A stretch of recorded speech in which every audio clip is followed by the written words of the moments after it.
let's talk about some of the things that are on my business owner checklist that a lot of people overlook in the rush to start a business, or you get involved in a business and you mean to tie up all loose ends. I had an electrician who said, "What's that wire there?" And I said, "Well, that's just a temporary wire." He said, "There's nothing more permanent than a temporary wire." He was right. So, the business owner's checklist that we'll briefly go through today, which is, of course, this is found in our complete Shortcut to Money Secrets program. So this is one of the new things that we've created to give a much more detailed accounting of how to help business owners. So task number one is to register a business name. That's where you're going to that's where you're going to start in any business.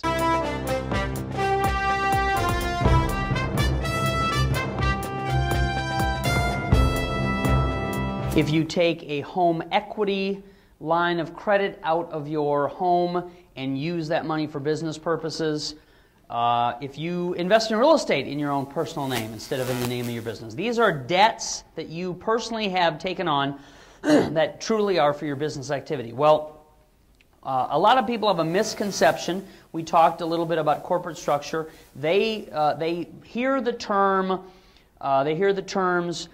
commingling of funds, piercing the corporate veil. Well, let me break the news to you. Your business must give you that money back when you spend it for business activity. So here's a great example. When you're ready to pay to form your LLC, can your business pay that expense? You don't have a business yet. You write a personal check for a couple $100 to get the LLC created. You then have to go down to the bank and put a $100 deposit in to get a business checking account. You then can get some money either from profits out of your business activity or from a business line of credit that you deposit into your checking account, and your business must start to pay you this money back. So that's not anything to do with commingling of funds. That is not ever something that will pierce your corporate veil. Your business must reimburse you. Now, if over the past few years you spent money on your personal credit cards for business activity and you didn't really know about business credit, now you see the opportunity to get your hands on some of this great business credit. Here's what you can do. Right now, you might want to write this down. When you go home, make a list. Make a list of old business expenses that are legitimate, that you really did spend in the pursuit of your business, that you should get your business to reimburse you for. I don't care how long ago they were in the past, as long as they are defensible business expenses, meaning the IRS says, yes, that really was a business expense. Now be careful with this one point, okay? You can your business this year can reimburse you for whatever expenses you had in the past, but you're not going to take them as a tax deduction unless they happened in this tax year.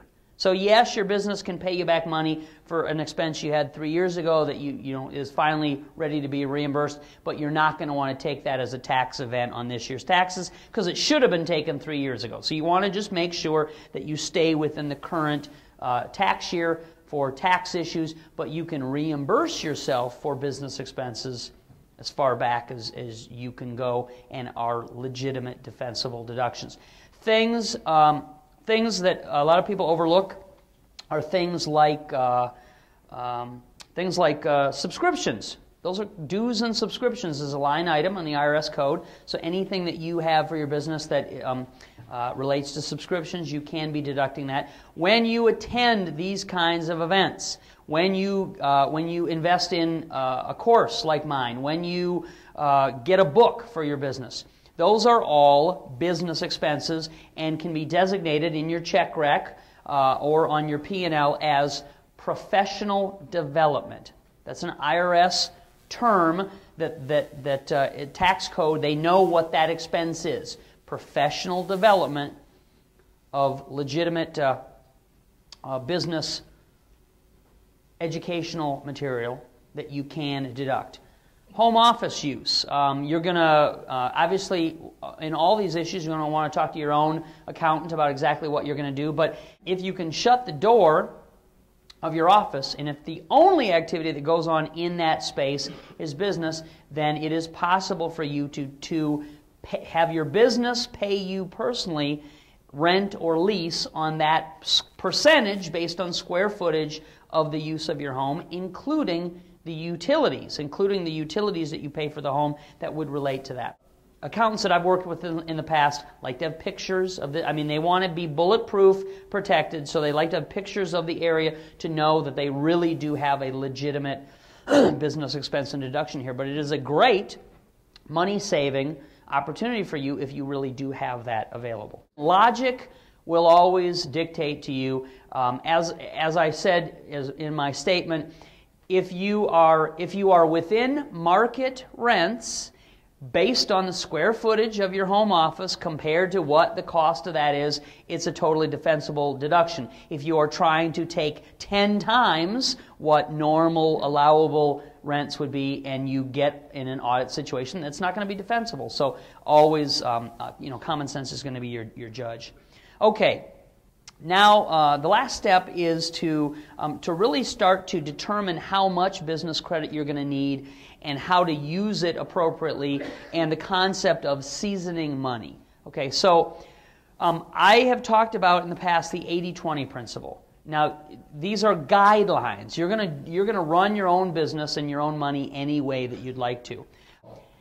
The 80-20 principle is it's a simple guideline. It simply means this. If you are granted access to $100,000 in business credit, my recommendations would be to plan on spending no more than $80,000 of that $100,000 on your business, whatever your business needs would be, and taking the remaining $20,000 cash and setting aside in your checking account. Should it be in your business checking account? Well, if you have one, yeah, probably. If you don't, then it's going to need to temporarily go in your personal checking account. Or if you are trying to qualify for something where your own personal assets would aid you in getting that product or getting that service or getting that loan, then by all means, you should put it in your personal account for the duration of the time that you're using your own personal assets to verify, to qualify. So let your individual needs determine what account you're going to put that in. But most of the time, you're going to season your money in your business checking account because it's your business's money. Yes, sir? Not a savings account, but a business. Savings if you want. Checking to me is fluid, easy to get in and out of. So I don't have any business savings accounts. I only have business checking accounts. I like the idea of taking the money off of your lines of credit, money that you don't need, and taking that real cash money and seasoning it because it does a number of different things. First of all, it's very hard for them to get that money back, isn't it? It's hard for them to lower your limits. It's hard for them to do different things. We have drawn on almost all of our business lines of credit, and we did this years ago, and now no matter what has happened in the marketplace, we still have access to our full amount of business credit because we got the money already. So that's one of the principles. Another principle is, as I stated to you earlier, if you use this money as leverage, if you let it sit in an account for 3 months, you now have what traditionally bankers call seasoned assets. If it's in an account for 3 months, they stop asking where it came from. Okay? When large amounts of money show up unexpectedly in your account, then the banks have a right to ask questions about documentation and proof of where that money came from. When money has been sitting month after month after month for about 3 months, there becomes no question, no issue of where the money came from.